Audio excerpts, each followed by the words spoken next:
आता जे दृश्य पाहता आपण त्या हॉस्पिटलमधले विविध rooms, consulting room, office, OPD याची आहे. तर प्रत्येक वेळेला आपण एक कन्सल्टिंगवर क्लिक करा.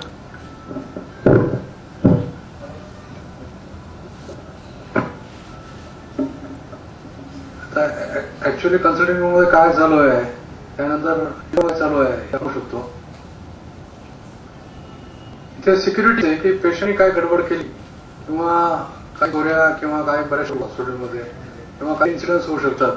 त्याचाही लाईव्ह आपल्याला कधी मिळू शकतं. त्यामुळे पेशंटवर सुद्धा एक मानसिक दबाव असतो की तो कुठलं वाईट कृत्य करण्याच्या भानगडीत सहसा होत नाही. हा एक त्याचा बेनिफिट आहे. त्यानंतर इमर्जन्सीसाठी आपण त्याचा कधी यूज करू शकतो.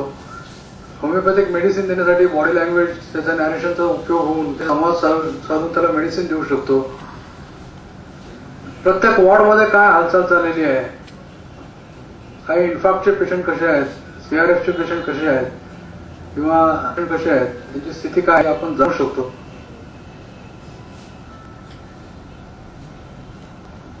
माझं हॉस्पिटल छोटं हॉस्पिटल आहे, थोडंसं कंजेस्टेड आहे, पण माझ्याकडे असं स्पेशल रूम नाही आहेत, पण जे आहेत ते सेमी स्पेशल आणि जनरल वॉर्ड्स आहेत. त्याच्यामध्ये काही क्लोज कॅमेरेची सुद्धा सोय आहे. मॉनिटरिंग करायचं असेल तर ते पेशंटचं मॉनिटरिंग तुम्ही कुठे करू शकता.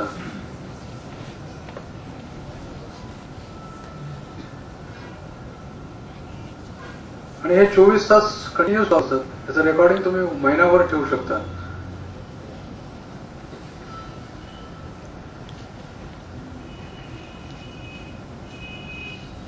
एका पेशंटने माझ्या ड्रॉवर मधले पैसे काढले होते आणि हे जेव्हा माझ्या लक्षात आलं त्यावेळेला मी याचा उपयोग करून घेतला आणि त्या पेशंटने कबूल केलं, सर मी तुमच्या ड्रॉवर मधली 1000ची नोट काढली होती, त्याने ती मला परत केली. मी काय पोलीस कंप्लेंट केली नाही, परंतु वेब कॅमेराचे बरेच उपयोग आहेत. आणि पेशंट काय किंवा चोर काय, चप्पल प्रमाण माझ्याकडे खूप कमी झालं.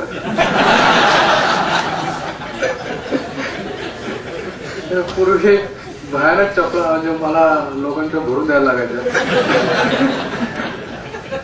आता बऱ्याचशा गोष्टी फिमेल वॉर्डमध्ये जेंट्स पेशंट नसतात, पण फिमेल वॉर्डमध्ये सुद्धा आपण जे सांगितलेलं एक्सरसाइज पेशंट करतात का नाही, वेळ गोळ्या घेतात का नाही, याचं मॉनिटरिंग तुम्ही करू शकता. एखाद्या पेशंटला फिट आली, कन्व्हर्जन झाले, ब्रेथलेसनेस वाढला, सिव्हिरिटी वाढली त्याची, तर त्याच्या भोवतालच्या टिपू तशी इन्फॉर्मेशन तुम्ही इमिडिएट करू शकता. हा छोटासा लॅपटॉप टेबलवर ठेवलेला असतो, त्याचे सगळे दृश्य तुम्ही एका वेळेस पाहू शकता. काय काय दृश्य पाहू शकता. आता आपण इथं या क्षणाला बरेचसे असे विविध उपयोग आहेत त्याचे. पण दृष्टीने खूप आहे, ज्ञानाच्या खूप आहे, अंडरस्टँडिंगच्या दृष्टीने खूप आहे, पेशंट डॉक्टर रिलेशनशिप होण्याच्या दृष्टीने जे पाहतो आपण की डॉक्टरांवर जे काय हल्ले होतात, जे काय धावून येणं किंवा गैरवापर करणं किंवा शब्द वाईट बोलणं, या सगळ्या गोष्टी रेकॉर्ड केला जातो. त्यामुळे शक्यतो निदान हॉस्पिटलच्या प्रमाणात कमी असते. आणि हे तुम्ही पोलिसांना कुठे त्या दिवशी संपूर्ण रेकॉर्ड शकता. पेशंट जर असेल तर तो कुठल्याही त्याचे फेस एक्सप्रेशन्स, बॉडी लँग्वेज पाहून किंवा त्याला डायरेक्ट कम्युनिकेट करून मेडिसिन तुम्ही ठरवू शकता.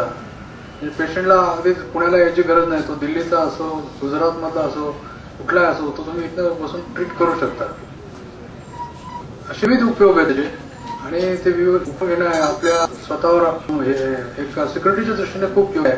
मला असं वाटतंय की जे मोठे हॉस्पिटल आहेत किंवा तुम्ही बसवलं त्याचं बेनिफिट होणार. आणि याची खर्च खूप आहे, इतका कमी खर्च. तुम्हाला वेब कॅमेरा जास्त 2-2.5 येतो.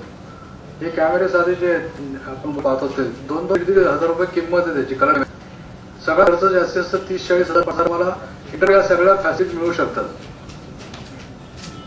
त्यामुळे कुठे गेला जग, मी भारतभर फिरत असतो. माझे लेक्चर्स ऑल इंडिया, पटना सगळे मी लाईव्ह माझ्या हॉस्पिटलमध्ये काय चाललंय हे दाखवतो.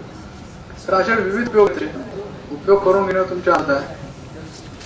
पण एक या सगळ्या गोष्टीचा उघडा मला आरोग्याच्या माध्यमातून झालेला आहे. त्यामुळे तुषार सरांचे, डॉक्टर आनंदचे आणि राहुलचे मी खूप आभारी आहे. या आयडियामध्ये खूप मोठी भर टाकलेली आहे आणि हे सोपं करून ठेवलं आहे. मला वाटतं आपण याचा विचार करावा. आणि खूप स्वस्त अशी सेवा आहे आणि याचे एजन्सीज पण आपल्या भरपूर आहेत. त्याच्यावर फायर अलार्मिंग सिस्टीम मी बसवलेली आहे, स्मोक अलार्मिंग सिस्टीम बसवलेली आहे, की त्याच्या दृष्टीने आपण आग लागल्याची वापर असण्याचं कारण इमिडिएट आपल्याला त्या क्षणाला कळू शकतं. त्याचे सेन्सर आता बाजारात मिळतात आणि कमी किमतीमध्ये मिळतात, जे हॉस्पिटलसाठी आवश्यक आहेत.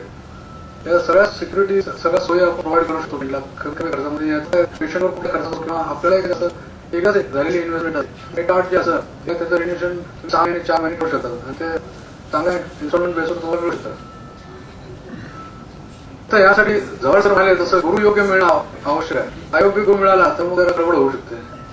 तुम्हाला असं पश्चातापाची वेळ येते की काय आपण उगाच व्यवसाय ठेवून दिली, असं नको आहे. तरी आरोग्यासारखी जी माणसं आहेत ती सुसंस्कृत आहेत आणि सभ्य आहे, लोकांना हाताशी धरणं जास्त उपयुक्त ठरेल असं मला वाटतं. डॉक्टर जगताप पवार सर सतत आमच्या कम्युनिकेशनमध्ये असतात आणि आम्ही विचारांची देवाणघेवाण करत असतो. डॉक्टर जगताप सर त्यावेळेला मला याविषयी टेक्नॉलॉजीशी विचारत होते, त्यांनी त्यावेळेला याचा उपायला आणि इमिजिएट आरोग्य संपर्क साधला आणि पुढच्या गोष्टी सहजतेने सोप्या त्यांची वेबसाईट डेव्हलप झाली. त्यांचंही हेच जगणं होतं. बऱ्याच 2-3 लोकांना त्यांनी वेबसाईट काढल्या होत्या, पण ते वेबसाईट डेव्हलपरचे ऍडव्हान्स घेतले जातात आणि मध्ये सर्व होतात. नंतर आपण विसरून जातो आपण काय करत टाकले. अनेक समस्या तयार होतात. शेवटी असा कंटाळा येतो आपल्याला की आता नको डेव्हलप करायला. पण चांगलं करूटले खूप चांगलं काम होऊ शकतं आणि त्याचं प्रेझेंटेशन बदलतो. आता माझी वेबसाईट आहे, त्याचं संपूर्ण जगातनं लोक कॉन्टॅक्ट करतात. मला मी जे वेबसाईटवर पुस्तकं दाखवली, 4 पुस्तकं शिपिंग सकट मागवली, त्याचं अमेरिकन डॉलर्स द्याल, अशी बऱ्याच गोष्टीचं ज्ञानाचं कम्युनिकेशन होऊ शकतं. बऱ्याच इन्फॉर्मेशन व्हॉट्सअप आहे, स्पेशली डेव्हलपमेंट आहे, एसचे पिटकअप झाले, जगभरात आपल्या काय कम्युनिकेशन आहे, सोशल मीडिया आहे, याचा यूज इतका चांगला करायचा आहे, प्रत्येकाच्या फायद्याचा आहे. त्यामुळे तुम्ही चांगलं डेव्हलप करू शकता आणि याचा उपयोग जसं मी मागायला कमीचा भाव नाही बघा प्रकार ज्ञानी हा चिंतन आहे त्यासाठी